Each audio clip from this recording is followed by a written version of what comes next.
नमस्कार दोस्तों, मैं अंकुर उपाध्याय स्वागत करता हूं आप सभी का आपके अपने YouTube channel share market analysis में।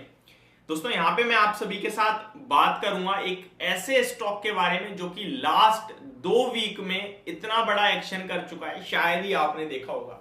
ऊपर से लगभग 70% गिरता है ये स्टॉक 3-4 ट्रेडिंग सेशन में। उसके बाद लोअर एंड से 50% भागता है स्टॉक 3 दिन में एंड अगेन अब फिर गिरने लगा है। शायद बहुत सारे लोग इस स्टॉक का नाम समझ गए होंगे एंड अगर आप नहीं समझे तो मैं आपके साथ शेयर कर दूं।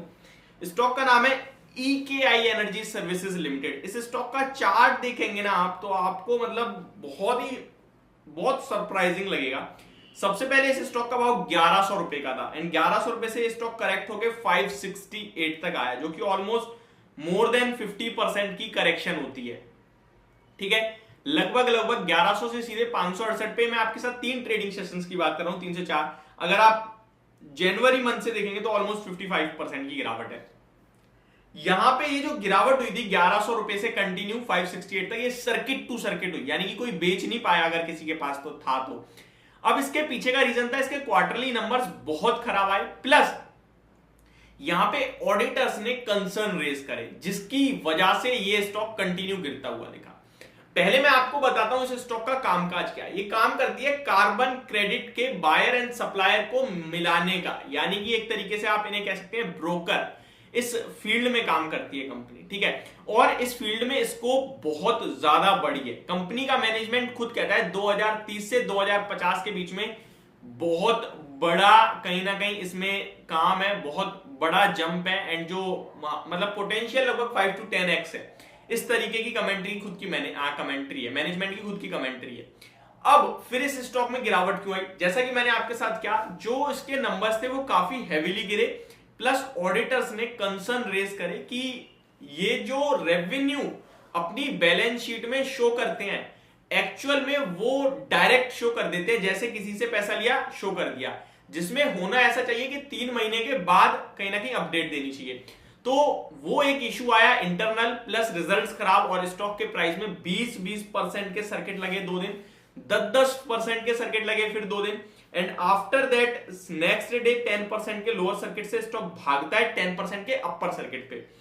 568 तक पहुंचने के बाद स्टॉक में लगभग 46% का रिबाउंड आया, 832 का हाई लगा एंड वहां से अब फिर से स्टॉक 5% करके दोबारा गिर रहा है, 749 पे ये स्टॉक आ चुका है। निवेशक बहुत परेशान है, बहुत ही ज्यादा, क्योंकि वो बेचना चाहते हैं तो बेच नहीं पा रहे।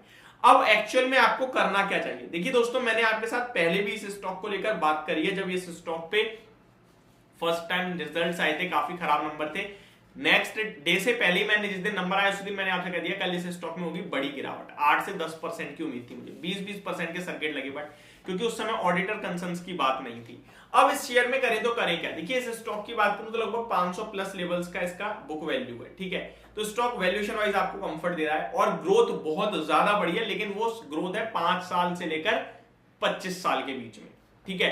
अभी कंपनी का मैनेजमेंट खुद ये कह रहा है कि जो हमारे नंबर्स खराब आए हैं इसके पीछे का रीजन है ये जो कार्बन क्रेडिट की कॉस्ट है वो काफी हैवीली घटते हुए दिखी है, जिसकी वजह से मार्जिन्स पे इंपैक्ट आया है, प्रॉफिट पे इंपैक्ट आया है। जब पूछा गया कि ये कब तक सुधरेंगे तो उन्होंने कहा 1 से 2 क्वार्टर लग सकते हैं इसके दोबारा प्राइसेस रीगेन करने में, यानी कि अगले 6 महीने इस स्टॉक से ज्यादा कोई बड़ी उम्मीद नहीं करनी चाहिए। प्लस ये भी पूछा गया कि ये जो इस बार आपने नंबर्स पेश करें, क्या ये ऑडिटर्स के हिसाब से पेश करें इसलिए कम खराब नंबर आए हैं, या फिर आप जिस हिसाब से पेश करते हो उसी हिसाब से पेश करें लेकिन फिर भी खराब नंबर आए हैं? तो कंपनी का मैनेजमेंट कह रहा है कि हम जैसे अभी तक पेश करते आए वैसे ही करें, उसके बावजूद खराब नंबर है। इसके पीछे का रीजन उन्होंने दिया जो इनके कार्बन क्रेडिट के कॉस्ट कट होती हुई है, इसकी वजह से नंबर्स काफी ज्यादा खराब आते हुए दिखे।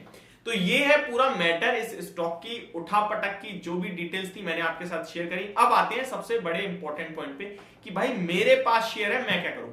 तो मुझे लगता है कि आपको इस स्टॉक को समय देना चाहिए। आप बेचना चाहते हैं तो बेच तो पाएंगे नहीं, ऑलरेडी आपको बहुत बड़ा नुकसान है एंड डेफिनेटली अपनी वॉलेटिलिटी के लिए हाई बीटा स्टॉक है, इसी के लिए जाना जाता है। इस स्टॉक को समय देना चाहिए। 3000 का हाई है इसका, 52 वीक हाई एंड 2 क्वार्टर तो यानी कि 6 महीने तो अभी आगे कुछ ज्यादा पॉजिटिव हो नहीं मैं भी, क्योंकि मैनेजमेंट खुद कह रहा है।